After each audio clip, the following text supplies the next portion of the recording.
வணக்கம். பொது வங்கிகளில் நகைக்கடன் தள்ளுபடி 5 சவரன் வரை யாருக்கெல்லாம் கிடைக்கும்? அத பத்தி தான் நம்ம பார்க்க போறோம். அதுக்கு முன்னால நீங்க இப்ப தான் நம்ம சேனல புதுசா பார்க்குறீங்கன்னா, மறக்காம சப்ஸ்கிரைப் பண்ணி, பக்கத்துல இருக்கக்கூடிய பெல் ஐகான் பிரஸ் பண்ணி ஆல்ன்ற ஆப்ஷன செட் பண்ணிக்கோங்க. அப்பதான் இது போன்ற பயனுள்ள தகவல் எல்லாம் உடனுக்குடன் கிடைக்கும். தமிழகத்தை பொறுத்தவரை நகைக்கடன் தள்ளுபடி அப்படின்னா 5 வருஷத்துக்கு ஒருக்கா எலெக்ஷன் நடக்கும். அதுல யார் ஜெயிக்கிறாங்களோ அவங்க பார்த்தீங்கன்னா நகைய தள்ளுபடி பண்ணுவாங்க. இது ஒவ்வொரு தேர்தல்லயும் நடந்துகிட்டே தான் இருக்கு. இப்போ அடுத்து 2026 சட்டமன்ற தேர்தல் நடக்கப்போது. அதுலயுமே பார்த்தீங்கன்னா நகைக்கடன் தள்ளுபடி எதிர்பார்க்கப்படுது. ஒரு சிலர் அரசு வங்கியான எஸ்பிஐ பேங்க், பாண்டியன் கிராம பேங்க் மற்றும் இந்தியன் பேங்க், ஐஓபின்னு சொல்லக்கூடிய இந்தியன் ஓவர்சீஸ் பேங்க் இது எல்லாத்துலயுமே நகை வந்து அடமானம் வச்சிருப்பாங்க. இந்த எலெக்ஷன் டயத்துல தள்ளுபடி வராதா அப்படிங்கிற மாரி வெயிட் பண்ணிக்கிட்டு இருக்காங்க. ஆனா, பொது வங்கிகள்ல தள்ளுபடி பண்ணணும் அப்படின்னா, அதுக்கு பட்ஜெட் பார்த்தீங்கன்னா நெறைய ஆகும். ஏன்னா, தமிழ்நாடு முழுக்க நெறைய பிரான்ச் இருக்கு. அதனால அது பார்த்தீங்கன்னா கஷ்டம். குறிப்பா இதுக்கு வந்து கூட்டுறவு வங்கிகள்ல தான் இதுநாள் வரைக்குமே தள்ளுபடி அப்படிங்கிறது அதிகப்படியான முறை வந்து பண்ணியிருக்காங்க.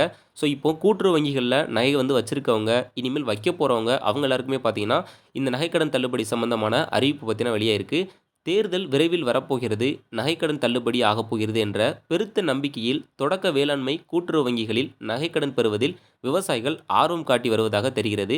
இது சம்பந்தமாக மாநில அரசு மேற்கொள்ளும் நடவடிக்கை என்ன? இந்த கடனை பெறுவதற்கான செயல்முறைகள், நிபந்தனைகள் என்னென்ன? ஆவணங்கள் என்னென்ன?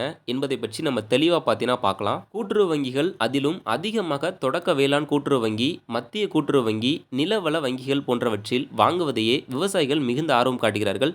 என்ன காரணம் அப்படின்னு பார்த்தீங்கன்னா, ஏன்னா சொசைட்டில தான் இதுவரைக்கும் அதிகபட்சமா பார்த்தீங்கன்னா நகைக்கடன் தள்ளுபடி வந்திருக்கு. அதே மாரி ரிஸ்க்கும் கிடையாது. வட்டியும் பார்த்தீங்கன்னா கம்மியா போடுவாங்க. அதனால் தான் மாநில, மாவட்ட தலைமை கூட்டுறவு வங்கிகள், தொடக்க வேளாண் கூட்டுறவு கடன் சங்கங்கள், நகர கூட்டுறவு சங்கங்களில் அடமானம் பெயரில் நகைக்கடன் வழங்கப்படுகிறது. நகைக்கடன் தள்ளுபடி அது மட்டும் இல்ல, ஒவ்வொரு தேர்தலின் போதும் நகைக்கடன் மற்றும் பயிர்க்கடன் தள்ளுபடி அறிவிப்பு வாக்குறுதியாக அளிக்கப்பட்டு வருவது அவர்களுக்கு பேருதவியாக அமைந்து வருகிறது. அந்த வகையில் சில மாதங்களில் தேர்தல் வரப்போகிறது. இந்த நகைக்கடன் மாநில அரசுகள் தள்ளுபடி செய்துவிடும் என்ற அபரிதமான நம்பிக்கையிலும் அடகு வைக்கிறார்கள். நிச்சயம் இந்த முறை தேர்தலில் தள்ளுபடி அறிவிப்புகள் வரும் என்ற எதிர்பார்ப்பு விவசாயிகளிடையே உள்ளது. இதனால் வேளாண்மை கூட்டுறவு வங்கிகளில் நகைக்கடன் பெறுவதில் விவசாயிகள் ஆர்வம் காட்ட துவங்கியிருக்கிறார்களாம். அரசு தந்த குட் நியூஸ். குறிப்பாக நகைக்கடன் தள்ளுபடியில் திமுக ஏற்கனவே வாக்குறுதியை நிறைவேற்றியிருப்பதால் மீண்டும் வாக்குறுதியை தரும் என்ற நம்பிக்கையிலும் உள்ளனர். அது மட்டுமல்ல, இப்போது நிலுவையில் உள்ள நகைக்கடன் எவ்வளவு உள்ளது என்பது குறித்த லிஸ்டை தயார் செய்யும்படி அதிகாரிகளுக்கும் அரசு அறிவுறுத்தியுள்ளதாக கூறப்படுகிறது. எனவே மாவட்ட மத்திய கூட்டுறவு வங்கிகள் மற்றும் முதன்மை வேளாண்மை கூட்டுறவு கடன் சங்கங்கள் உள்ளிட்டவைகளில் வழங்கப்படும் கூட்டுறவு நகைக்கடன் பெறுவதற்கு தேவையான ஆவணங்கள், நிபந்தனைகள், நகையின் தரம் போன்றவற்றையும் மக்கள் தெரிந்து கொள்ள வேண்டும். நகைக்கடன் வாங்குறதுக்கு தேவையான ஆவணங்கள், குறிப்பாக தமிழ்நாட்டில் வசிப்பவர்களே இதற்கு விண்ணப்பிக்க முடியும். நகையின் தூய்மையும் முக்கியம். பொதுவாக 18 முதல் 22 கேரட் வரை தங்க நகைகளையே பெரும்பாலான வங்கிகள் ஏற்கின்றன.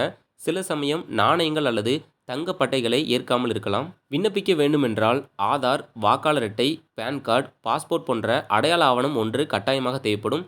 அத்துடன் ரேஷன் கார்டு, மின்சார ரசீது அல்லது வங்கி ஸ்டேட்மெண்ட் போன்ற முகவரி சான்றிதழ், 2 பாஸ்போர்ட் சைஸ் போட்டோக்கள் தேவைப்படும். குறைந்த வட்டி நிறைந்த பலன்.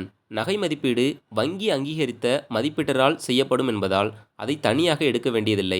விவசாய நகைக்கடன் என்றால் நில உரிமை, பயிர் சான்று போன்ற கூடுதல் ஆவணங்களை பிஏசிஎஸ்எஸ் கேட்டால் அதையும் காட்ட வேண்டியிருக்கும்.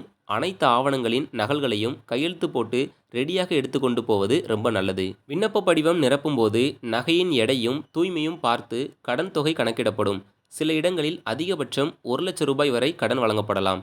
உரிய காலத்தில் பணம் செலுத்தாவிட்டால் அரசு விதிகளின்படி வங்கி நோட்டீஸ் அனுப்பி ஏலமிடும் நடைமுறைக்கு சென்றுவிடும்.